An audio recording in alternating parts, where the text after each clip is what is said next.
ఆత్మీయులైన ప్రేక్షకులకు నమస్కారం. నేను డాక్టర్ చిరుమామిళ్ల మురళీ మనోహర్. ఆయుర్వేద సంహిత అనే ఈ ఆరోగ్య కార్యక్రమానికి మీకందరికీ స్వాగతం. ఈ వీడియోలో డాక్టర్లు మీకు చెప్పని విషయాల్ని, వీల్లేక చెప్పలేని అనేక సంగతుల్ని, మంచి జీవన సత్యాలను, ఇంకా ఆరోగ్యానికి అవసరమైన మంచి మంచి విశేషాల్ని, ఇంకా ప్రధానంగా ప్రాచీన ప్రామాణిక ఆయుర్వేద రహస్యాల్ని తెలుసుకోబోతున్నారు. ఈ వీడియోని ఆమూలాగ్రం చూసి దీంట్లోని విషయాల్ని అర్థం చేసుకొని ఆచరిస్తే ఇది మీ జీవితాన్ని అనూహ్యంగా మార్చేస్తుంది. సంపూర్ణమైన ఆరోగ్యాన్ని, ఆనందకరమైన జీవితాన్ని ఇది ప్రసాదిస్తుంది. ఇక ఆలస్యం చేయకుండా కార్యక్రమాన్ని మొదలెట్టేద్దాం.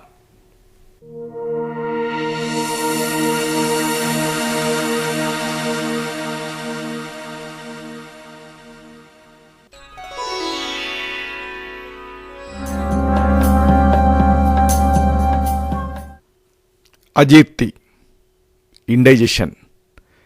ఎంతోమంది ఈ సమస్యతో బాధపడుతూ ఉంటారు.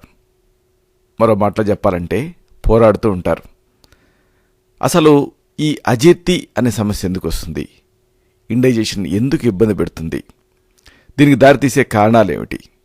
ఒకవేళ ఈ సమస్య మీకుంటే దీన్ని ఎలా తగ్గించుకోవాలి? దీని నుంచి పూర్తిగా ఎలా బయటపడాలి? తరుణోపాయాలు, నివారణ పద్ధతులు, అడిగి మించి అద్భుతమైన ఆయుర్వేద గృహ చికిత్సలు అనేకం ఉన్నాయి. వీటిని ఈ కార్యక్రమంలో మనం వివరంగా తెలుసుకుందాం.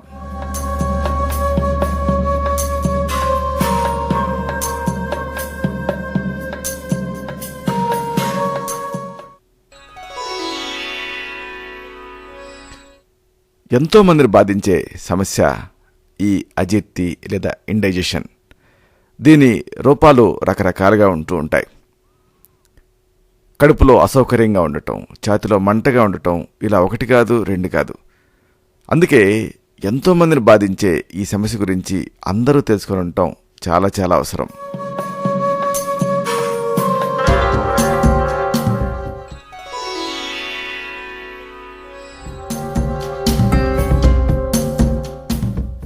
ఈ సమస్య స్త్రీ పురుషుల్ని ఒకే రకంగా బాధిస్తూ ఉంటుంది.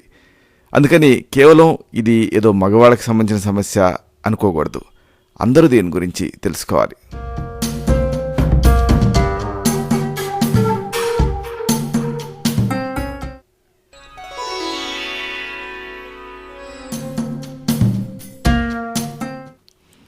ఈ అజీర్తి గురించి తెలుసుకోవాలంటే కొద్దిగా మన ఈ జీర్ణ వ్యవస్థ, దీనికి సంబంధించిన ప్రాథమిక సమాచారాన్ని, శరీర రచన, శరీర నిర్మాణం, అలాగే శరీర క్రియ, వీటి గురించి తెలుసుకోవాలి. మనం నోటి ద్వారా ఆహారాన్ని తీసుకున్న తర్వాత, అంటే ఈ మౌత్ ద్వారా ఆహారం తీసుకున్న తర్వాత అది అన్ననాళం అంటే ఇసోఫేగస్ ద్వారా ప్రయాణం చేసి అక్కడి నుంచి అది స్టమక్ అంటే ఆమాశయం లోపలికి ప్రవేశిస్తుంది. ఇక అక్కడి నుంచి ప్రవేశించిన తర్వాత అక్కడ ఒరిజినల్గా అక్కడ గ్రైండింగ్ అనేది స్టార్ట్ అవుతుంది. ఈలోపు కెమికల్ డైజెషన్ జరగాలి కదా, అందుకని లివర్ అంటే మన కాలేయం సమాయత్తం అవుతుంది. అది జీర్ణరసాలని విడుదల చేస్తుంది. ఆ జీర్ణరసాలు కాన్సన్ట్రేట్ అవడం కోసం గాల్ బ్లాడర్లోకి వచ్చి చేరతాయి. అంటే ఈ పైచెప్పు తిత్తి దీంట్లోకి చేరతాయి. ఈలోపు ప్యాంక్రియాస్ అని మరొక పెద్ద గ్రంథి ఉంటుంది. అది ఆమాశయం వెనక ఉంటుంది, స్టమక్ వెనక. ఈ క్లోమ గ్రంథి మరిన్ని జీర్ణరసాలని విడుదల చేస్తుంది. ఈ కాలేయం అంటే లివర్ విడుదల చేసేటటువంటి రసాలు, అలాగే ప్యాంక్రియాస్ అంటే క్లోమ గ్రంథి విడుదల చేసేటువంటి రసాలు, ఇవన్నీ కూడా వచ్చి చిన్న పేవు మొదటి భాగంలోకి చేరతాయి. అక్కడ ఇక కెమికల్ డైజెషన్ స్టార్ట్ అవుతుంది.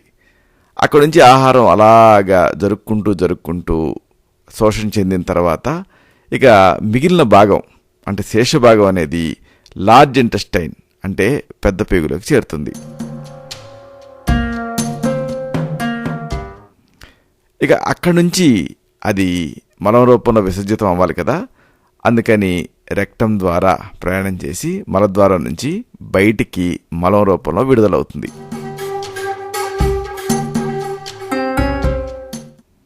ఈ ప్రక్రియలో ఎక్కడ సమస్య చోటు చేసుకున్నా ఎక్కడ సమస్య తలెత్తినా అది అజీర్ణం, ఇండైజెషన్, ఇంకా స్పష్టంగా చెప్పాలంటే వైద్య పరిభాషలో డిస్పెప్సియా రూపంలో మేనిఫెస్ట్ అవుతుంది.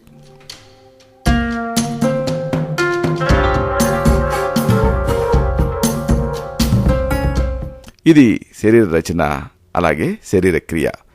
ఇంకా ఆసక్తికరమైన విషయంలోకి వద్దాం.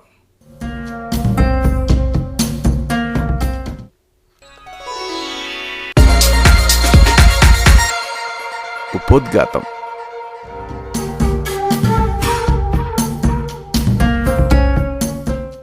ఏ విషయాన్నన్నా తెలుసుకోవాలంటే ముందు దానికి సంబంధించిన ప్రాథమిక విషయాన్ని తెలుసుకోవాలి. ఈ అజీర్తి లేదా ఇండైజెషన్, దీనికి సంబంధించి ప్రాథమిక విశేషాలు తెలుసుకుందాం.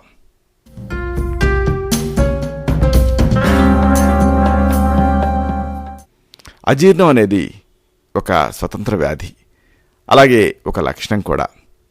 కాబట్టి ఇది 2 రకాలుగా మనం బాధిస్తుంది. అనేక వ్యాధులకి ఈ అజీర్తి ఒక మూల కారణం. అనేక రకాల సమస్యలు ఈ అజీర్తి వల్లనే వస్తాయి. అందుకే ఆయుర్వేదం ఒక చక్కటి ఎక్స్ప్రెషన్ చేస్తుంది. 100 వ్యాధులు వచ్చినా, 100 దోషాలు ప్రకోపించినా ఆ వ్యక్తి తాలూకు ఆకలిని గనక పరిరక్షించగలిగితే ఆ వ్యక్తికి ఏం కాదు, మరణ భయం ఉండదు అని. అంటే ఈ ఆకలి ఎంత ముఖ్యం. కానీ ఈ ఆకలిని దెబ్బతీసే అతి పెద్ద కారణం అజీర్తి.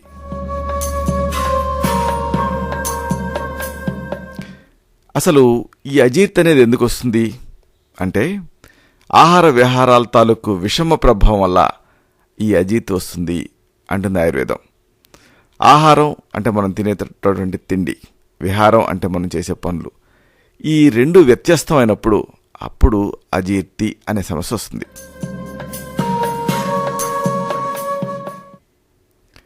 జంతుజాలాలకి మనుషులకి ఒక పెద్ద తేడా ఉంది. జంతుజాలాలు హంగర్ని బట్టి ప్రవర్తిస్తాయి, కానీ మనుషులు ఎపిటైట్ను బట్టి ప్రవర్తిస్తారు. హంగర్ అనేది ఒక ఇన్స్టింక్ట్, ఒక యానిమల్ ఇన్స్టింక్ట్, అంటే ఆకలి వేసినప్పుడు తింటాం. కానీ మనుషులు అలా కాదు, ఎపిటైట్ను బట్టి తింటారు. ఎపిటైట్ అనేది ఒక అలవాటు, ఒక అవసరం, ఒక విలాసం. అంటే మనకి పనున్నా లేకపోయినా 4 ఇడ్లీలు తినడం అలవాటు అయితే 4 తినాల్సిందే. ఆ రోజు ఆదివారం అయినా సరే 4 ఇడ్లీలు తినాల్సిందే. ఇది ఎందుకు ఇలాగా అంటే, మనం ఎపిటైట్ ద్వారా గవర్న్ చేయబడతాం. మనకి ఈ ఎపిటైట్ అనేది ప్రధానంగా ఉంటుంది. కాబట్టి అన్ని అలవాట్లాగే దీన్ని కూడా మనం మార్చుకోవాలి. అంటే టైం ప్రకారంగా కాకుండా ఎప్పుడు పడితే అప్పుడు తింటే అప్పుడు ఈ అజీర్తి అనేది వస్తుంది.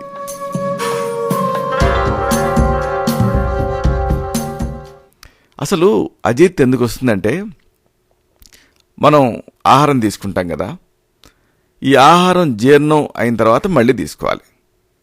అలా కాకుండా ఎప్పుడైతే తిన్న ఆహారం జీర్ణం కాకుండా ఉంటుందో అప్పుడు మళ్ళీ తీసుకుంటే అది అజీర్తి రూపంలో వస్తుంది. ఇది అతి ముఖ్య కారణం. ఇలాగా ఆహారాన్ని జీర్ణం కాకముందే తీసుకుంటే ఏం జరుగుతుంది అంటే, చూడండి, ఒక దాన్ని గ్రైండ్ చేస్తున్నాం, గ్రైండ్ అవ్వకముందే మళ్ళీ మనం కొత్తగా కొన్ని పదార్థాలను వేస్తే అది గ్రైండ్ అవ్వదు కదా, కొద్దిగా నలిగి కొద్దిగా నలగకుండా ఉంటుంది. అలాగే అజీర్తి కూడా తిన్న ఆహారం జీర్ణం కాక ముందే తింటే అది అజీర్తి రూపంలోకి మేనిఫెస్ట్ అవుతుంది. అనేక సమస్యలు వస్తాయి. కొన్ని సందర్భాలలో మనం తిన్న ఆహారం, అలాగే తాగే పానీయాలు, వీటిని అవసరానికి మించి తీసుకుంటే కూడా అది అజీర్తి రూపంలో మేనిఫెస్ట్ అవుతుంది.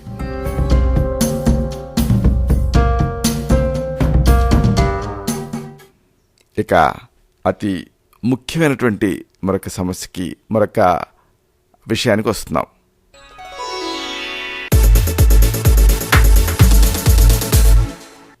కారణాలు.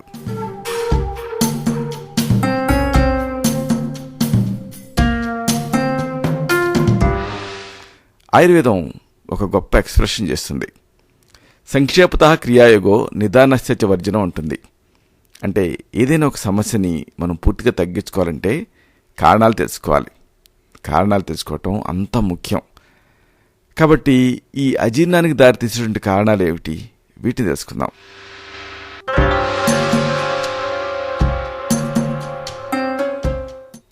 ముఖ్యంగా చెప్పాల్సింది నియమానుసారం తినకపోవటం.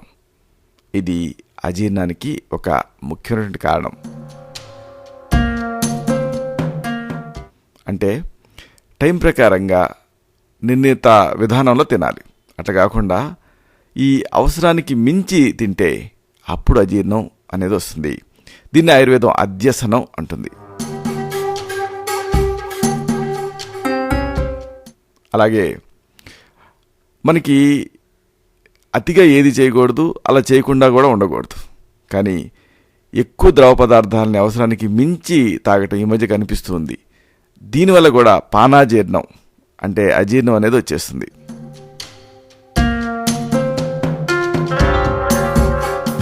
అలాగే మరొక ముఖ్యమైన కారణం ఉంది అజీర్ణానికి, వేగాల్ని ఆపుకోవటం. ఆయుర్వేదం వేగాన్ నధారయేత్ అంటుంది. అంటే వేగాలను ఎప్పుడు కూడా ఆపుకోకూడదు. కానీ ఆపుకుంటే, అంటే ఈ మలమూత్రాది వేగాలు ఉంటాయి కదా, ఈ విసర్జన వేగం ఇలాంటివి, వీటిని ఈ కాలకృత్యాలని ఆపుకుంటే అప్పుడు అజీర్ణం అనేది వస్తుంది. అలాగే మరొక ఆసక్తికరమైన కారణం ఉంది. ఆకలి వేసినప్పుడు ద్రవ పదార్థాలు కాకుండా ఘన పదార్థాలు తినాలి. కానీ ఆకలి వేసినప్పుడు నీళ్లు తాగితే అది అజీర్ణంలోకి దింపుతుంది. అలాగే దాహం వేసినప్పుడు ద్రవాలు తాగాలి.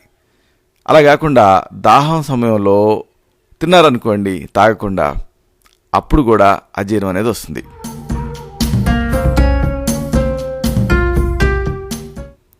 అలాగే ఇంతకు మునుపు తిన్న ఆహారం జీర్ణం కాకముందే మళ్ళీ రుచికి బానిసలైపోయి తిన్నారనుకోండి, అప్పుడు అది కూడా అజీర్ణాన్ని కలిగిస్తుంది. ఇక రకరకాల విహారాల వల్ల కూడా ఈ అజీర్ణం వస్తుంది. మామూలుగా మనకి డయూర్నల్ పీరియాడిసిటీ అనేది ఉంటుంది. అంటే పగలు పనిచేస్తాం, రాత్రి నిద్రపోతాం. దీనికి విరుద్ధంగా నిశాచరుల్లాగా ప్రవర్తించామనుకోండి, అంటే రాత్రి మేలుకోవటం, రాత్రి వర్క్ చేసుకోవటం, షిఫ్ట్ ఉద్యోగాలు ఇలాంటివి, పగలు పడుకోవటం, అప్పుడు కూడా ఈ అజీర్ణం అనేది వస్తుంది.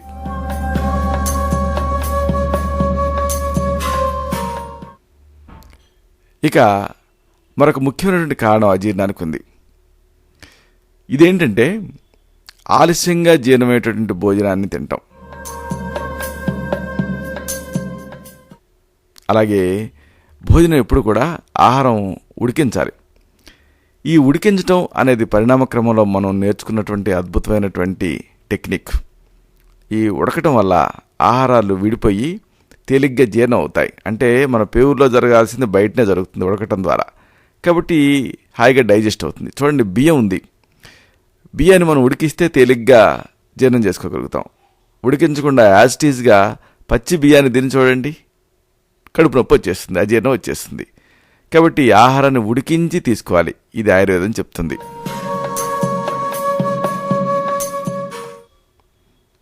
అలాగే ఉడకటం అనేది సరిగ్గా ఉడకాలి. కొంచెం ఉడికి కొంచెం ఉడక్క ఇలా ఉన్నప్పుడు కూడా అజీర్ణం వస్తుంది. ఇక ఆహారాన్ని ఎప్పుడు కూడా చక్కగా ఫ్రెష్గా తీసుకోవాలి. అలా కాకుండా మగ్గిపోయింది, కుళ్ళిపోయింది ఇలాంటి ఆహారాన్ని తిన్నారనుకోండి, అప్పుడు కూడా అజీర్ణం వస్తుంది.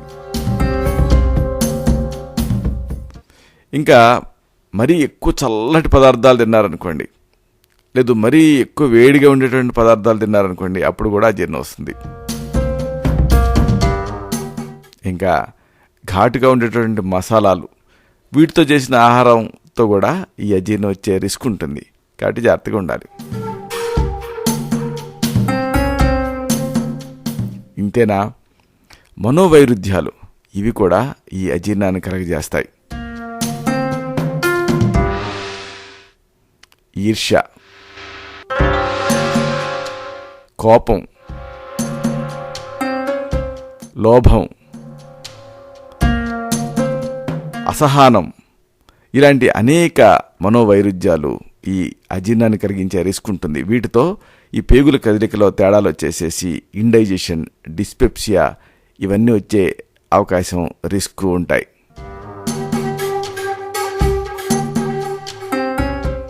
ఇక అతి ముఖ్యమైన మరొక అంశానికి వస్తున్నాం.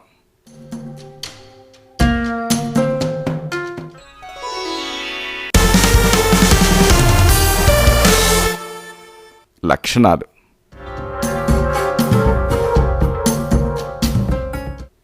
లక్షణాలు తెలుసుకోవటం చాలా చాలా అవసరం. ఎందుకంటే ఆయుర్వేదం దీన్ని వ్యవచ్ఛేదిత నిదానం అంటుంది. అంటే రకరకాల సమస్యలు రకరకాలుగా వ్యక్తం అవుతూ ఉంటాయి. కాబట్టి మీకున్న ఈ అజీర్ణం లక్షణాన్ని ఎలా తెలుసుకోవాలి, ఇది వేరే వ్యాధులకి వ్యక్త లక్షణం కాదు అని ఎలా నిర్ణయించుకోవాలి, ఇది తెలుసుకోవటం చాలా అవసరం బాధితులుగా. లక్షణాల విషయానికి వస్తే శరీరం భారంగా అనిపిస్తుంది, హెవీగా అనిపిస్తుంది. అలాగే కడుపులో రాయి పెట్టినట్టుంది డాక్టర్ గారు అంటుంటారు. ఇది ఈ అజీర్ణం ముఖ్య లక్షణం. ఏదో హెవీగా అనిపిస్తుంది. అలాగే కొన్ని సందర్భాల్లో కడుపులో పట్టేసినట్లుంటుంది. ఇది కూడా మరొక ముఖ్యమైన లక్షణమే.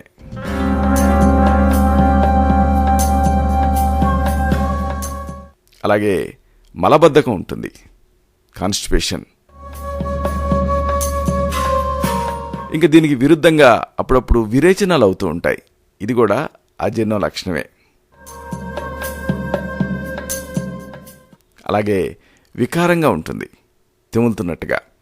ఇదే కాదు, వాంతి వచ్చినట్టు కూడా ఉంటుంది. ఇంకా ఆహారం తిన్న తర్వాత పుల్లగా తేపులు వస్తూ ఉంటాయి. ఇది అజీర్ణానికి మరొక ముఖ్య లక్షణం.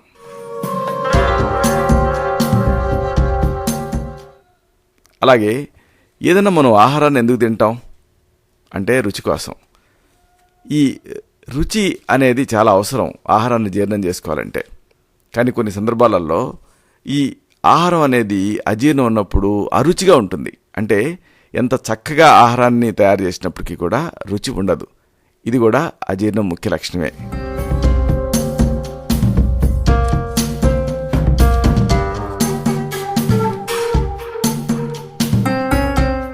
ఇక అతి ప్రధానమైన అతి ముఖ్యమైనటువంటి మరొక విషయానికి వస్తున్నాం.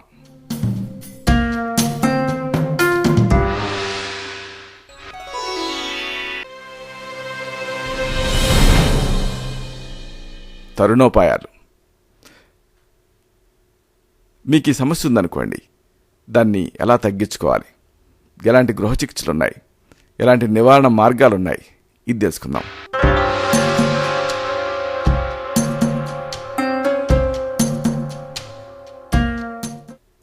ఎందుకంటే మన మహర్షులు మనకి గొప్ప గొప్ప కానుకలు ఇచ్చారు.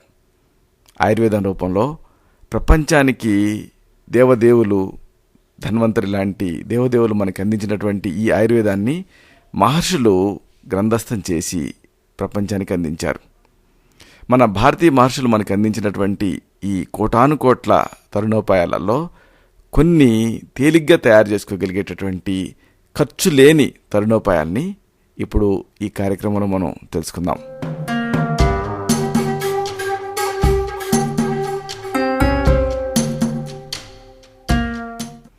దీనికి సంబంధించిన గృహ చికిత్సల్ని వరుసగా తెలుసుకుందాం. వీటిని చక్కగా విని మీకు అనువైన దాన్ని తయారు చేసుకుని వాడుకుంటే ఈ అజీర్ణ సమస్యని పూర్తిగా జయించవచ్చు.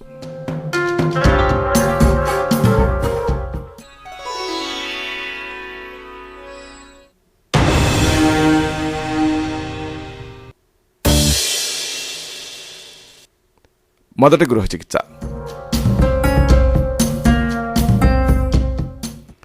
దీనికి మీకు కావాల్సింది 10 మిల్లీలీటర్లు తులసి రసం, అలాగే 10 గ్రాములు శొంఠి, అలాగే 20 గ్రాములు బెల్లం. ఈ రకంగా అన్నిటినీ సిద్ధం చేసుకోండి.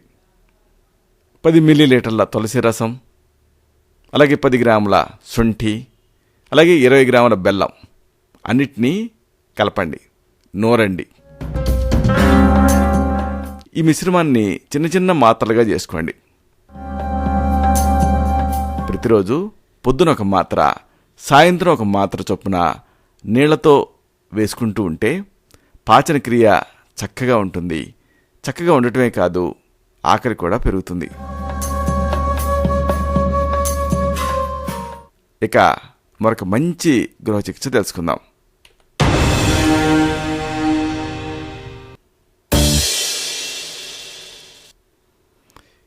ఈ గృహ చికిత్సకి మీకు కావాల్సిన పదార్థాలు అన్నీ మీరు తేలిగ్గా సంపాదించగలిగేవే. తియ్యటి దానిమ్మ పండు రసం, అలాగే వేయించిన జీలకర్ర చూర్ణం, ఇంకా బెల్లం ఇలా సిద్ధం చేసుకోండి. తియ్యటి దానిమ్మ పండు రసంలో వేయించిన జీలకర్ర చూర్ణాన్ని కలపండి, అలాగే బెల్లం కూడా కలపండి. ఇప్పుడు దీనిని ఇంటర్నల్గా తీసుకోండి. రోజుకి 2 లేదా 3 పర్యాయాలు దీన్ని సేవిస్తే అజీర్తి సమస్య ఇక మిమ్మల్ని ఇబ్బంది పెట్టదు.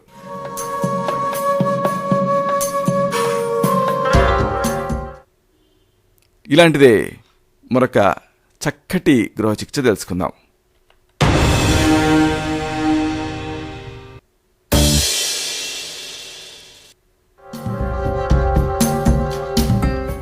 దీనికి మీకు కావాల్సిందల్లా కేవలం వేడి నీళ్ళు మాత్రమే.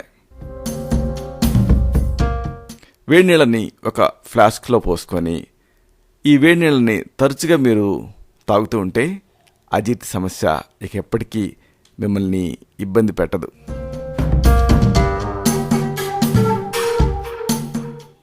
ఇలాంటిదే మరొక మంచి తేలికైన గృహ చికిత్స తెలుసుకుందాం.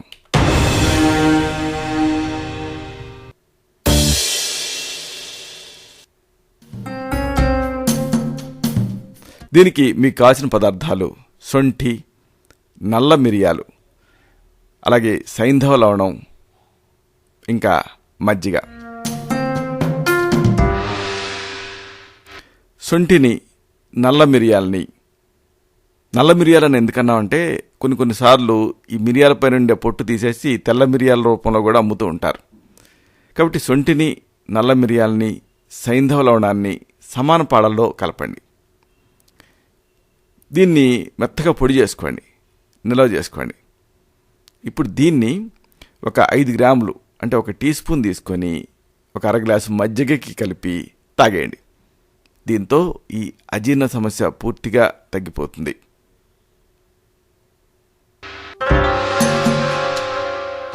కాబట్టి అజీర్ణం మిమ్మల్ని ఇబ్బంది పెడుతున్నప్పుడు ఈ గృహ చికిత్సను తయారు చేసుకోండి.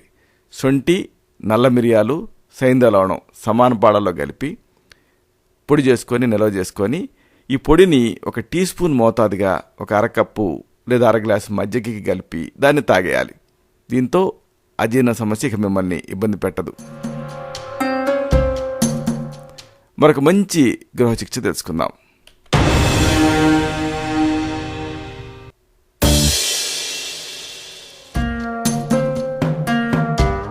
దీనికి మీకు కావాల్సింది 1 గ్లాసు వేడి నీళ్లు, అలాగే 1 చెంచాడు నిమ్మరసం, అలాగే 1 చెంచాడు అల్లం రసం, ఇంకా 2 చెంచాల తేనె.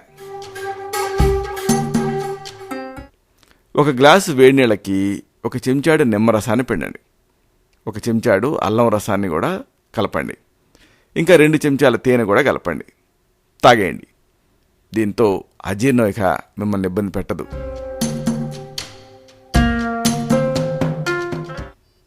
ఇలాంటిదే మరొక మంచి గృహ చికిత్స తెలుసుకుందాం.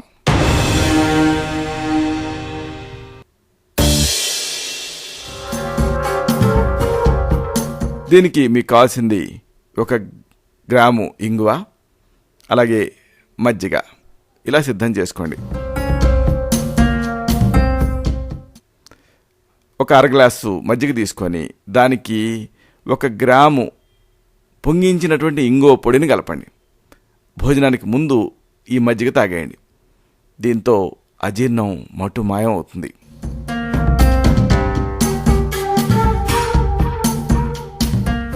ఇలాంటిదే మరొక మంచి గృహ చికిత్స తెలుసుకుందాం.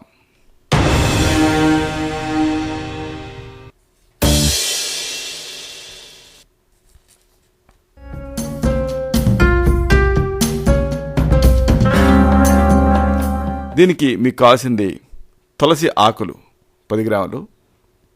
అలాగే దీన్ని లోపలికి తీసుకోవాలి కాబట్టి నీళ్లు ఇలా సిద్ధం చేసుకోండి. తులసి మొక్క తాజా ఆకుల్ని 10 గ్రాములు తీసి దంచి రసం తీసి దీన్ని తాగేయండి.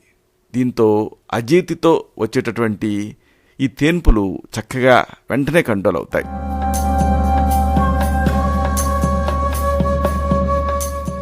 మరొక మంచి గృహ చికిత్స తెలుసుకుందాం.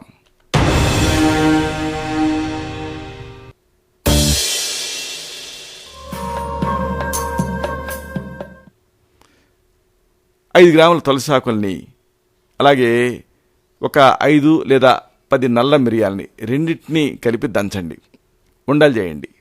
ఈ ఉండల్ని నోట్లో వేసుకొని చప్పరిస్తూ ఉంటే, ఆ రసాన్ని మింగుతూ ఉంటే అజీర్ణంతో వచ్చేటటువంటి అన్ని రకాల జబ్బులు తగ్గిపోతాయి. మరొక మంచి గృహ చికిత్స తెలుసుకుందాం.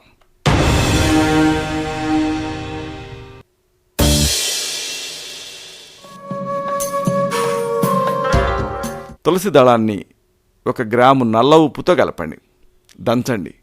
కొద్ది మోతాదులో దీన్ని తింటూ ఉంటే అజీర్తి సమస్య అనేది ఉండదు.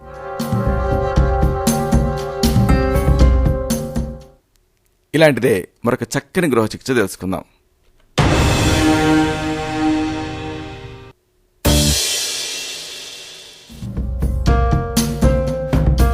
అజీర్తితో కలిగేటటువంటి కడుపు నొప్పికి తులసి అలాగే అల్లం రసం రెండు చాలా చక్కగా పనిచేస్తాయి.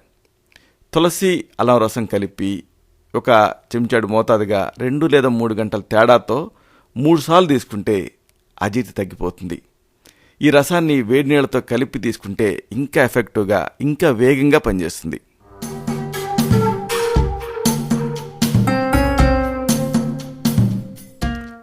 ఇవన్నీ కూడా అజీర్తిని తగ్గించే గృహ చికిత్సలు. అయితే కొన్నిసార్లు ఈ అజీర్తి అనేది ఏదన్నా ఆహారాన్ని తినటం వల్ల కూడా వస్తుంది. కాబట్టి ఈ ఫుడ్ యాంటీడోట్స్ వీటిని తెలుసుకోవాలి మనం. మొదటి యాంటీడోట్ తెలుసుకుందాం.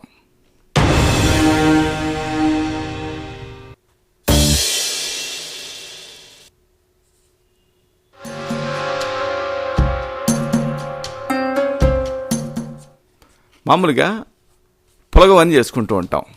అంటే బియ్యం, పెసరపప్పు ఇలాంటివి కలిపి తింటూ ఉంటాం కదా. ఇలాంటివి తిన్నప్పుడు ఇండైజెషన్ వస్తుంది. ఇలాంటప్పుడు ఇలా వచ్చేటటువంటి ఈ అజీర్ణానికి 2 చిటికెళ్ళు సైంధవ లవణాన్ని తీసుకుంటే ఈ పులగం తినటం వల్ల వచ్చేటటువంటి అజీర్ణ సమస్య తగ్గుతుంది. మరొక మంచి యాంటీడోట్ తెలుసుకుందాం.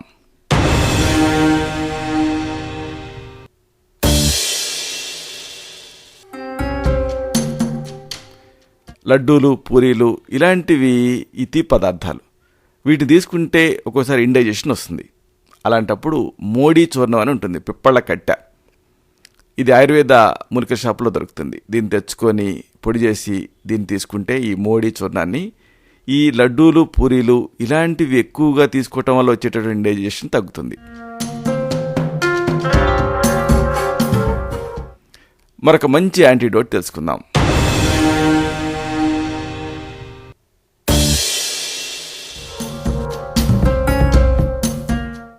కొబ్బరి అలాగే పుల్లటి పండ్లు ఇవి తిన్నప్పుడు కూడా ఇండైజెషన్ వస్తుంది. ఇలాంటప్పుడు ఏం చేయాలి అంటే అన్నం తినేయాలి. దీంతో ఈ కడుపు ఉబ్బరింపోయి హాయిగా అనిపిస్తుంది. మరొక మంచి యాంటీడోట్ తెలుసుకుందాం.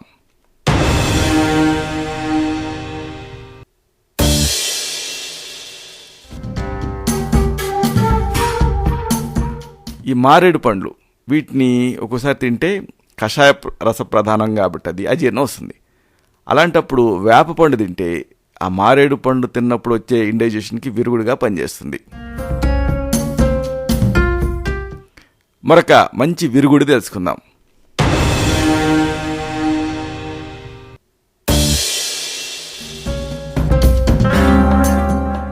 అరటిపండ్లు వీటిని ఎక్కువగా తిన్నప్పుడు ఇండైజెషన్ వస్తుంది, హెవీగా అనిపిస్తుంది కదా. ఇలాంటప్పుడు ఏం చేయాలి? 2 చెంచాలు నెయ్యి తిన్నారనుకోండి, అరటిపండ్లు తినటం వల్ల వచ్చినటువంటి హెవీనెస్ తగ్గుతుంది. మరొక మంచి విరుగుడు తెలుసుకుందాం.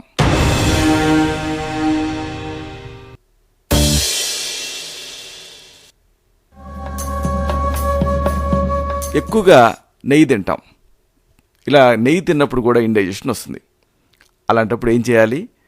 నిమ్మకాయని వేడి నీళ్ళకి పిండి ఆ నిమ్మకాయ రసాన్ని తాగితే వెంటనే ఈ నెయ్యి తినటం వల్ల వచ్చినటువంటి ఇండైజెషన్ తగ్గుతుంది.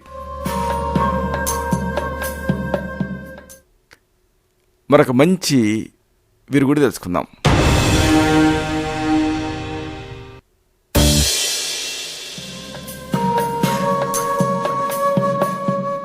మామిడి పళ్ళు ఇవి బాగుంటాయి, ప్రైడ్ ఫ్రూట్ ఆఫ్ ఇండియా అంటాం, బాగా తినేస్తాం. కానీ ఇవి తింటే ఒకవేళ ఇండైజెషన్ వస్తే అప్పుడు దానికి విరుగుడు పాలు. పాలు తాగితే ఈ మామిడి పళ్ళు తినటం వల్ల వచ్చినటువంటి అజీర్తి సమస్య మట్టు మాయం అవుతుంది. మరొక మంచి యాంటీడోట్ తెలుసుకుందాం.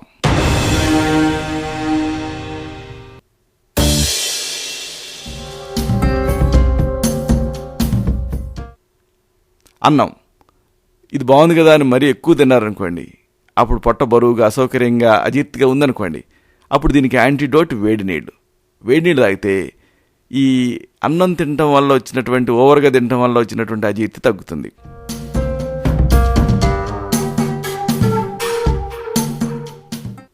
ఇక ఇలాంటిదే మరొక మంచి యాంటీడోట్ తెలుసుకుందాం.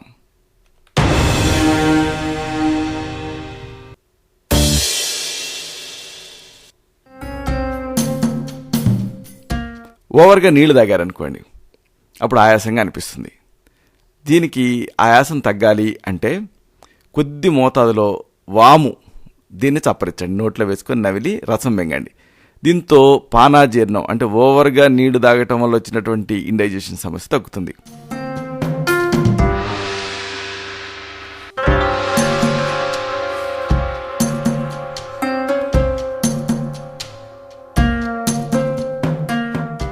ఇవన్నీ చక్కటి గృహచికిత్సలు, అలాగే విరుగుళ్ళు. ఇక అతి ముఖ్యమైనటువంటి మరొక అంశానికి వస్తున్నాం.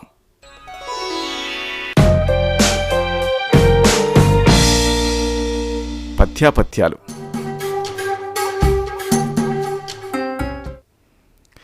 అజీర్ణం ఉన్నప్పుడు ఏది మంచిది, ఏది హాని చేస్తుంది అనేది తెలుసుకొని ఆ ప్రకారంగా ఆహారాలు కానీ విహారాలు కానీ పాటించాలి.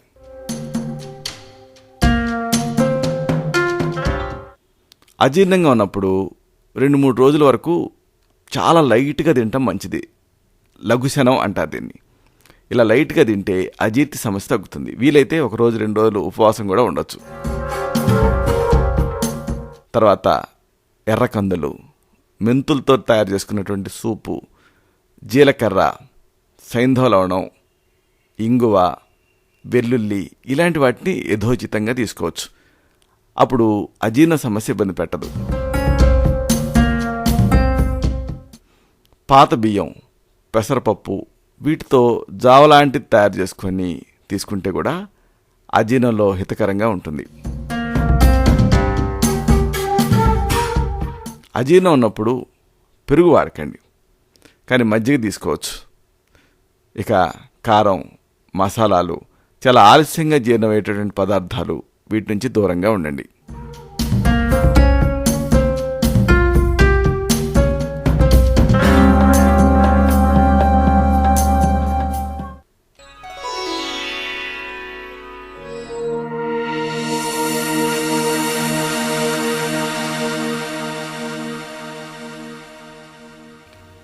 కార్యక్రమం చివరికి వచ్చేసాం.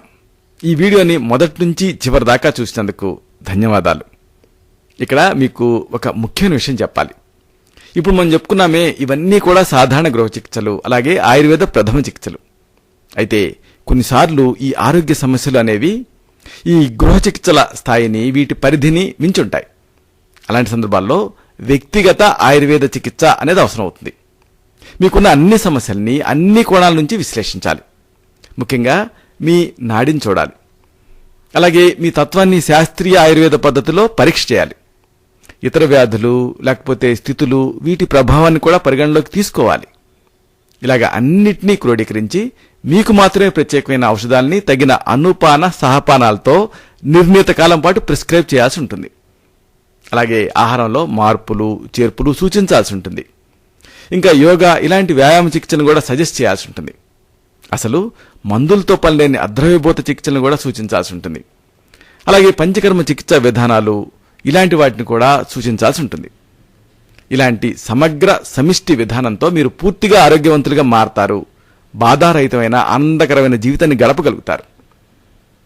ఇలా నాకు వీలున్నప్పుడల్లా, వీలు కుదిరినప్పుడల్లా, ఇంకా చెప్పాలంటే వీలు చేసుకుని మరీ ఈ వీడియోలను అప్లోడ్ చేస్తూ ఉంటాను. ఎందుకంటే ఏ డాక్టర్ అయినా కన్సల్టేషన్ టైంలో 10 నిమిషాలు, మహా అయితే 15 నిమిషాలు కేటాయించగలుగుతాడు. కానీ ఒక వ్యాధి మీద లేదా ఒక స్థితి మీద మీకు సమగ్రమైన అవగాహన ఉండాలంటే, అది మీ ఆధీనంలో ఉండాలంటే, ఆ వ్యాధిని మీరు పూర్తిగా జయించాలంటే దాని గురించి పూర్తిగా నట్స్ అండ్ బోల్ట్స్ అంటారే, అలాగే ఆమూలాగ్రం తెలుసుకోవాలి. దానికి నేనెంచుకున్న విధానం ఈ వీడియోలో. ఈ వీడియోలోని సమాచారం మీకు నచ్చిందని, నచ్చుతుందని అనిపిస్తే ఈ ఛానల్ని సబ్స్క్రైబ్ చేసుకోండి.